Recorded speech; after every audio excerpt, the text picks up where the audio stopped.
Buonasera e benvenuti a questa edizione di TG Sicilia. I titoli del nostro telegiornale.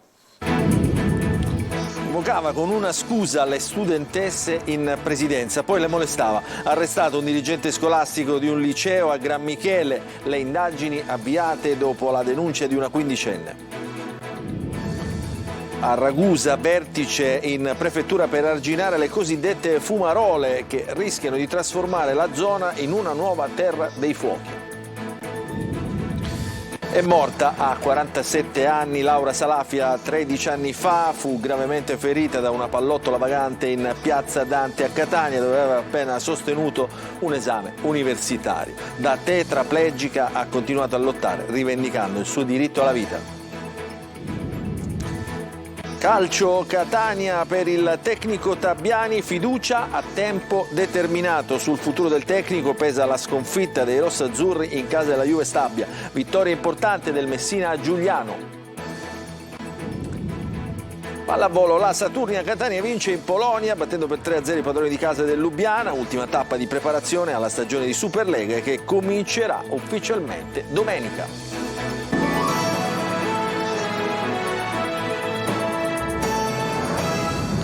Ancora buonasera e benvenuti a questa edizione di TG Sicilia. Apriamo il nostro telegiornale con il caso di Gran Michele, dove è stato arrestato un dirigente scolastico accusato di violenza sessuale nei confronti di 7 studentesse minorenni. Le convocava in direzione con la scusa di discutere il loro rendimento scolastico e poi le molestava a far scattare le indagini. Una delle vittime che ha trovato il coraggio di denunciare. Ce ne parla Adelaide Barbagallo. Le convocava qui, nel suo ufficio, con la scusa di discutere del loro rendimento scolastico, ma le intenzioni del preside del liceo Libertini di Gran Michele erano diverse.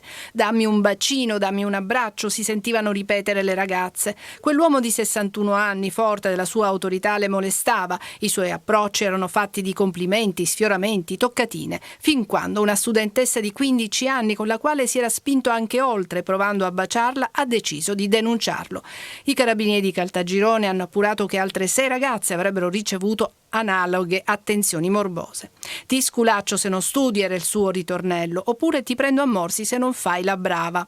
L'uomo, molto conosciuto in quanto è anche socio di una nota palestra, è stato arrestato e si trova ai domiciliari con l'accusa di violenza e tentata violenza sessuale. In paese la vicenda ha scatenato commenti indignati. Non esiste che una persona importante come un preside nelle scuole faccia una cosa del genere. Questi ragazzi vanno a scuola che dovrebbe essere, penso, un posto sicuro, ma in realtà nemmeno questo lo è più. Al liceo Libertini adesso è arrivato un nuovo preside che ha incontrato gli studenti. Per rasserenare gli animi e soprattutto per dire loro che l'istituzione è con loro e lo sarà sempre. Se la ragazza ha trovato il coraggio di denunciare è anche merito della scuola, raccontano i docenti. Noi pensiamo che questa forza sia legata anche a ciò che la scuola ha fatto in termini di formazione, di informazione e di dialogo. Questa tela realizzata agli studenti è solo un esempio.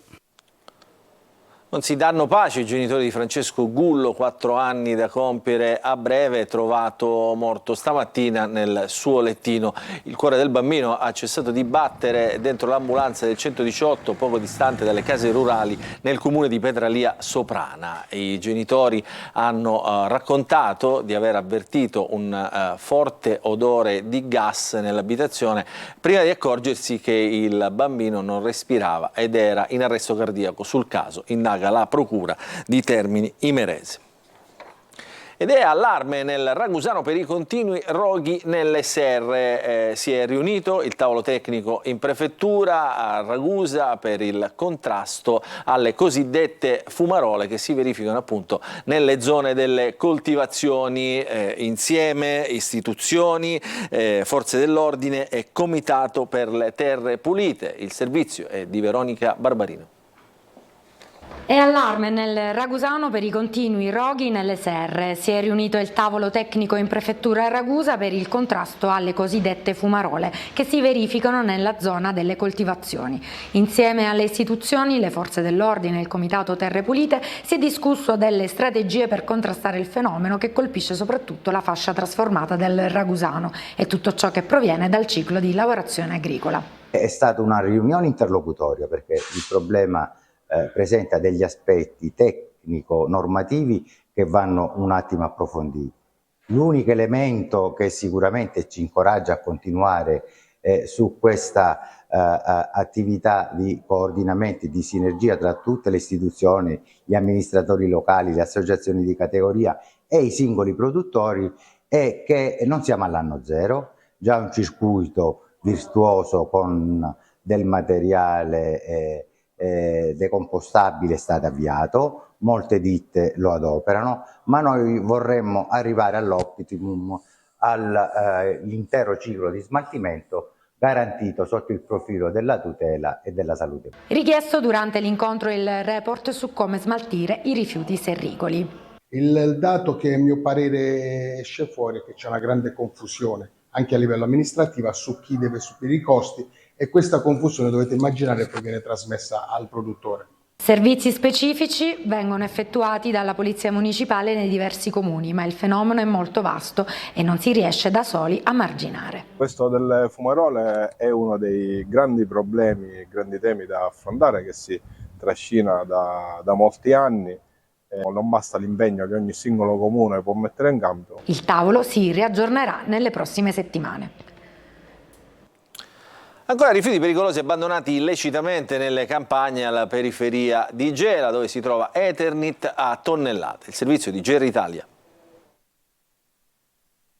Continua il nostro viaggio alla ricerca delle tante discariche abusive che deturpano le campagne della periferia gelese. Stavolta l'ennesimo scempio si registra lungo la strada dei Due Castelli, la mini tangenziale che corre parallela alla SS 117 bis Gela Catania, quotidianamente percorsa da mezzi pesanti e camioncini di vario tipo. Qui a 2 passi dal Castelluccio Normanno, in una delle strade limitrofe, c'è un'enorme discarica di rifiuti neanche troppo occultata. Questa è una delle strade perpendicolari alla strada dei Due Castelli, siamo a pochissime centinaia di metri dal Castelluccio e questo è lo scenario che ci troviamo di fronte, una discarica enorme a ridosso delle campagne. Lungo il ciglio della strada, all'interno dei canali di sfogo delle acque che la costeggiano, si trova il solito campionario di rifiuti che va dagli scarti della lavorazione edile agli inerti, fino agli scarti alimentari gettati via dopo i raccolti, passando per i resti di qualche trasloco con mobili distrutti e vecchi giocattoli. Il grosso della discarica, come vedete, si trova a ridosso di una vasta area di uliveti e come vedete qui ci sono lastre di Eternit sparse un po' dappertutto, regolarmente accatastate e non messe in protezione, che si stanno sbriciolando e che ovviamente vanno a contaminare il terreno. Non solo, qui i rifiuti spesso vengono anche bruciati.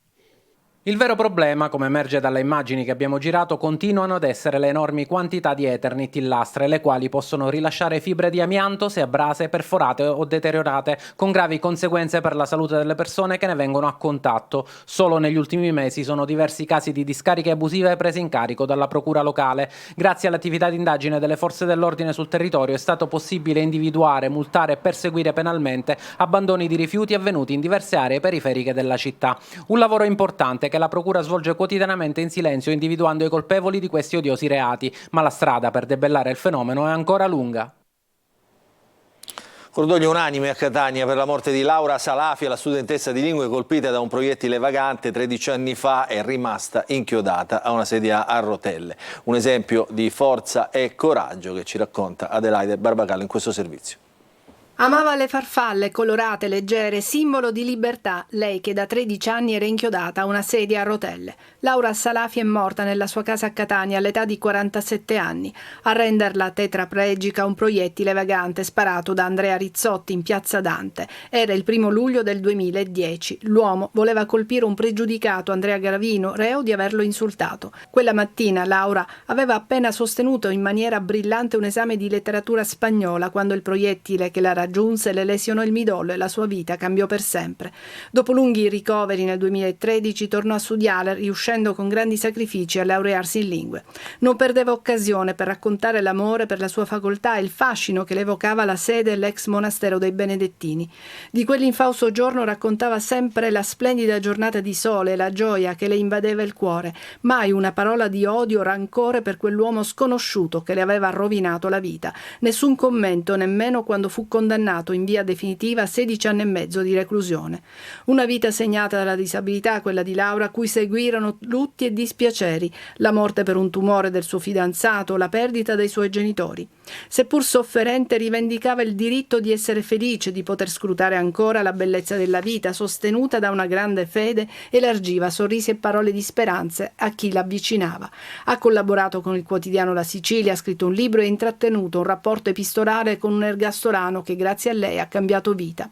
Nel 2016 è stata ricevuta dal Papa. È stata un esempio per tutti noi, afferma il rettore dell'Università di Catania Francesco Priolo. Con la sua forza ha dimostrato che gli obiettivi si possono raggiungere. Nonostante la sofferenza, la fatica e le difficoltà, Laura ha amato la vita e tutte le persone che le sono state vicine. Nel 2021 il Presidente della Repubblica, Sergio Mattarella, l'ha insignita con il titolo di Cavaliere del Merito. Lo scorso 9 giugno l'Università di Catania le ha conferito la laurea honoris causa in filologia moderna. Catania la ricorderà in maniera perenne, ha detto il sindaco Enrico Trantino, con l'intitolazione di un luogo evocativo della città, affinché il suo modello di donna di cultura, esemplare e coraggiosa, rimanga un esempio per le future generazioni. I funerali di Laura saranno domani a Sortino, suo paese di origine, alle 16 in Chiesa Madre. Adesso la politica, giornata convulsa sull'asse Palermo-Roma, si sbloccano oltre 700 assunzioni in Sicilia grazie alla ratifica dell'accordo con lo Stato, mentre il Consiglio dei Ministri mette in manovra le risorse per il ponte sullo Stretto e a Palermo vertice anche per scegliere i manager che dovranno traghettare la sanità regionale verso la riforma. Ci fa il punto Manlio Viola. C'è l'accordo fra Stato e Regione per ripianare i conti siciliani e fare dunque le assunzioni e ci sono anche i soldi stanziati da Roma e da Palermo per fare il ponte sullo Stretto, ma non i manager della sanità di domani. Giornata convulsa per la politica siciliana sull'asse fra Palermo e Roma. La principale buona notizia è che la Regione potrà fare i concorsi e assumere, sono circa 750 le nuove assunzioni che si potranno fare grazie alla ratifica dell'accordo fra Stato e Regione siciliana. La richiesta era più alta, quasi il doppio, ma alla fine si è trovato l'accordo per 750 e parallelamente per riequilibrare i bilanci della regione siciliana. Intanto il Consiglio dei Ministri mette a bilancio i soldi per avviare i cantieri del ponte sullo Stretto nell'estate del 2024 e la Sicilia conferma di essere pronta a fare la propria parte con 1 miliardo di euro. Ma ciò su cui non si trova l'accordo è invece la sanità, ovvero la scelta dei 18 manager che dovranno traghettare le aziende ospedaliere e provinciali siciliane nella nuova sanità disegnata con i soldi del PNRR, molto diversa e fatta soprattutto di assistenza domiciliare e di strutture intermedie fra ospedale e comunità. Il vertice di maggioranza tenuto oggi aveva raggiunto un accordo che non ha retto al passaggio successivo, per questo le nomine potrebbero slittare. C'è tempo fino alla fine del mese comunque. Ristretta la lista dei papabili che adesso sono 49, fra questi bisognerà sceglierne 18 e una parte saranno probabilmente conferme. Si è concluso negativamente l'incontro tra l'assessore regionale ai trasporti Aricò, i sindaci delle isole minori e i vertici di Caronte and Tourist per sbloccare la vicenda del traghettamento appunto verso le isole minori. Il servizio di Francesco Triolo. Si resta in alto mare, quasi nel vero senso della parola, non si sblocca la vicenda dei collegamenti con le isole minori ed i traghetti della Caronte e Tourist sono ancora fermi dopo la decisione della società armatrice di non effettuare i trasporti con le Eolie, le Egadi, Ustica e Pantelleria come estensione della convenzione col Ministero dei Trasporti. Una decisione arrivata dopo il fermo delle navi e il sequestro del contributo da 2.800.000 euro che la Regione si accingeva a pagare all'azienda messinese per il secondo trimestre del 2023 per i lotti relativi a Pantelleria e alle Pelagie. Oggi pomeriggio c'è stato un nuovo tentativo, un vertice tra l'assessore regionale ai trasporti Aricò, i sindaci delle isole minori ed i vertici di Caronte e Tourist. La società però non avrebbe dato alcuna disponibilità al potenziamento delle corse, così i sindaci di Ustica, delle Eolie, delle Egadi, Pelagie e Pantelleria continueranno a chiedere ai governi nazionale e regionale di ripristinare in tempi celeri i collegamenti marittimi integrativi. Atteso a breve anche un comunicato congiunto di tutti i sindaci. Sino al 31 marzo, quindi restano garantiti solo i collegamenti previsti dal bando nazionale, troppo poco per garantire i rifornimenti di merci, gasolio, medicinali in particolar modo, ma anche per lo smaltimento dei rifiuti, una situazione che preoccupa tanto che i residenti sono pronti a scendere in piazza.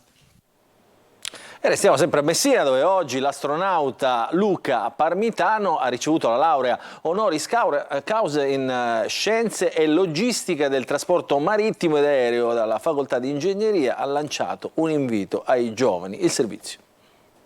In generale dico sempre ai giovani di essere curiosi, di restare curiosi, perché la curiosità è il primo motore della ricerca, e in secondo luogo di capire in che campo possono diventare eccellenti, perché diventare bravi è un passo che ci aiuta nell'amare quello che facciamo e nel fare quello che siamo. L'invito ad essere curiosi è il messaggio che Luca Parmitano, l'astronauta catanese dell'Agenzia Spaziale Europea, prima italiana a passeggiare nello spazio, ha rivolto agli studenti dell'Università di Messina. In centinaia oggi lo hanno atteso nell'aula magna della Facoltà di Ingegneria al Papardo, dove ha ricevuto la laurea magistrale honoris causa in Scienze e Logistica del Trasporto Marittimo ed Aereo.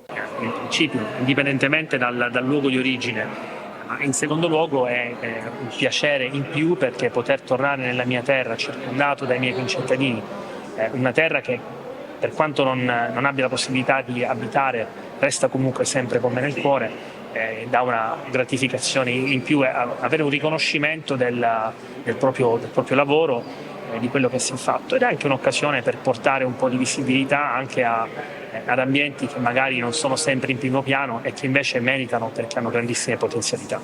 Parmitano è stato cordiale con tutti, si è concesso a selfie e strette di mano con gli studenti, emozionato nell'indossare la toga riservata ai senatori accademici, posando con i 30 giovani ingegneri di Messina Energy Boat, reduci dal successo ottenuto a Monaco con il loro catamarano realizzato con materiale riciclato.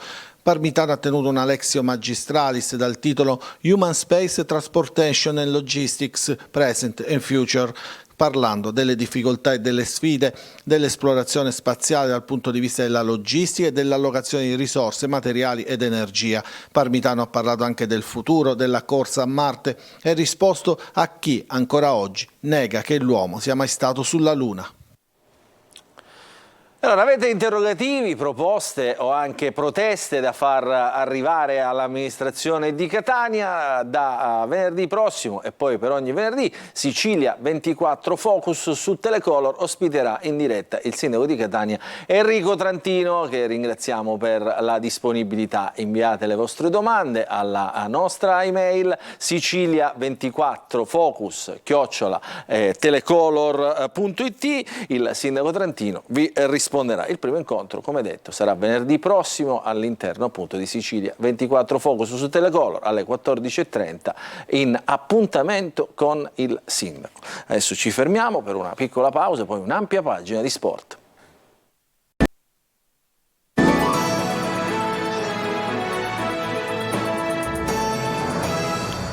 Bentrovati nella seconda parte del nostro TG Sicilia. Parliamo di calcio. Dopo la terza sconfitta in 7 partite si apre una settimana delicata in casa Catania. Confermato per ora il tecnico Tabbiani. Marco Carli. Fiducia a tempo, un po' per tutti, Tabbiani in testa ovviamente. Si apre una settimana delicata in casa Catania dopo la terza sconfitta in 7 partite e Grella sarà presente fin dal primo allenamento di martedì.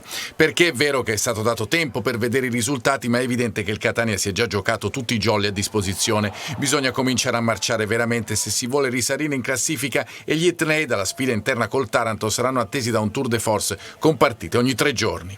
No, sicuramente è una partita che non ha convinto. Io penso che essendo l'allenatore sia giusto che debba cercare di trovare un abito giusto da mettere alla squadra. Per quanto riguarda i contratti a termine, noi allenatori viviamo con contratti a termine, cioè firmiamo contratti magari di 1 anno, 2 anni, ma poi in realtà abbiamo sempre un termine e come ho già detto altre volte, tanto bene o male dalla seconda o terza che si dice che magari dovrei andare via, quindi ogni settimana può essere l'ultima. Io lavoro pensando che invece devo costruire qualcosa per un domani. A Castellammare è andato in scena per certi versi un film già visto, 1-0 per gli avversari, siglato da Meli e condizionato da un fuorigioco in partenza di Candellone, e poi Catania che non reagisce, gioca a ritmo compassato e non ha coraggio. Serve un cambio di modulo per creare qualcosa nella ripresa, ma evidentemente non basta. Nel club c'è la convinzione che quando questa squadra alzerà il ritmo cambierà tutto e che il divario in classifica con la capolista, ben 10 punti, anche se gli etnei devono recuperare una partita,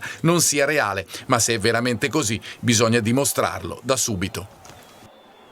Seconda vittoria in campionato del Messina, che ieri ha superato il Giuliano con un gol dell'attaccante Plescia, in classifica giallorossi a quota 9 punti, e venerdì prossimo trasferta a Picerno. Sergio Colosi. Operazione sorpasso riuscita al Messina nello scontro salvezza con il Giuliano di Bertotto al primo KO dal suo arrivo in Campania. Una vittoria, la seconda in campionato, che spinge i giallorossi in una posizione a ridosso del centro classifica. Prestazione in chiaroscuro della squadra di Modica, che a sorpresa ha cambiato la difesa schierando Polito e Pacciardi. Due novità bocciate dal campo: Polito in difficoltà sostituito da Modica a fine primo tempo, Pacciardi finito fuori per il rosso su Nocciolini lanciato a rete. Il colpo dello scorpione di Plescia vale 3 punti importanti anche per il morale e la giovane età del Messina, con una gara, quella con il Taranto, da recuperare. Nel finale è emersa la solita paura di vincere, già pagata a caro prezzo contro Turris e Casertana, ma il Giuliano ha sparato a salve e il resto l'ha fatto il solito Fumagalli. Sempre bisogna migliorare, non esiste la perfezione nel calcio, né tantomeno siamo stati noi oggi spettacolari nel volere dominare, gestire e chiudere la partita. Abbiamo sofferto gli ultimi 15 minuti che non dovrebbe fare parte di noi, ma ci sono anche gli altri. Io faccio i complimenti a Giuliano perché ha fatto una buonissima partita, al di là degli ultimi 15 minuti, anche se tranne quell'azione della traversa, poi mi sembra che il Fumagalli abbia fatto solo una parata nel primo tempo, quindi erano messi bene in campo, giocavano bene, ordinati, e quindi era la partita che ci aspettavamo. Prossimo appuntamento venerdì a Picerno con inizio alle 20:45. Adesso cambiamo sport, parliamo di pallavolo, incoraggiante prologo all'avvio della stagione per la Saturnia Catania, che ha vinto un torneo preparatorio in Polonia. Domenica comincia la Superlega, il servizio. Doppio 3-0 in semifinale e in finale con i padroni di casa del Bogdanka Lublino. La Farm Italia Saturnia Catania vince il quadrangolare precampionato in Polonia, a Lublino appunto, dove andiamo con le immagini. Gli etnei portano a casa anche il titolo di MVP della manifestazione, andato al capitano Santiago Orduna, considerato anche miglior palleggiatore del torneo. Quello di miglior opposto assegnato a Bukegger, di miglior schiacciatore attribuito a Manavinezad e miglior centrale per Alessandro Tondo. La dimostrazione insomma che questa squadra è pronta a dire la sua in Superlega. Ovviamente rispetto a quello che è il nostro obiettivo stagionale. Devo fare un plauso a tutto lo staff tecnico e ai giocatori perché hanno saputo mettere in campo, oltre alle doti individuali, alle qualità individuali che noi conosciamo bene, anche una certa compattezza di squadra e una certa idea di gioco che insomma non era scontato che venisse messa in mostra, ma è anche vero che noi siamo sempre stati consapevoli delle qualità dei nostri ragazzi. Martedì si tornerà in palestra e i biancoblù troveranno il loro compagno Masulovic, pronto a mettersi a disposizione di Cesar Douglas Silva in vista dell'esordio in Superlega di domenica a Perugia. Il nostro telegiornale finisce qui, non ci sono ulteriori aggiornamenti, grazie per averci seguito, appuntamento a domani con gli altri appuntamenti e l'informazione della rete. Buon proseguimento di serata a tutti.